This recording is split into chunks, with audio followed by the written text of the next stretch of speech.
ప్రేక్షకులకు నమస్తే అండి. నేను మీ యాదవ్ని. ఈరోజు మన దగ్గర టాటా జస్ట్ బండి అండి, ఎక్సీ 1,61,000 రీడింగ్ ఉందండి. 2016 మోడలు, 17 రిజిస్ట్రేషను. టైర్స్ 60% ఉంటాయండి. బ్యాక్ సైడ్ డోరు లెఫ్ట్ సైడ్ది చేంజ్ అయిందండి. తర్వాత రైట్ సైడ్ ఫుట్టర్స్ కాడ 2 డోర్ల కాడ పెయింట్ అయిందండి. ఇంజన్ కండిషన్ బాగుందండి. లెదర్ సీట్స్ అంతా బాగున్నాయండి. డ్రైవర్ సీట్ కాడ కొంచెం చినిగిపోయి ఉందండి.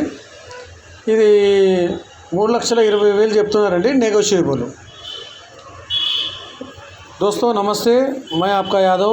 आज अपने पास टाटा जस्ट गाड़ी है एक्सी। ये जो गाड़ी है 1,60,000 फ्री से 2016 मॉडल है, 17 रजिस्ट्रेशन है। टायर से 60% है और back side door left side का चेंज हुआ है सो है। राइट साइड डोर फुटर्स का नीचे दोनों डोरों का पेंट हुआ सो है। इंजन कंडीशन अच्छे है। लेदर सीट्स ओके है। ड्राइवर सीट का थोड़ा फटा हुआ है और 3,20,000 बोल रहे, नेगोशिएबल बोल रहे। फ्रेंड्स, मेरे चैनल को देख रहे ज़रा सब्सक्राइब करिए, लाइक करिए, शेयर करिए, कमेंट करिए। यादव कार्स, आपका मैं यादव।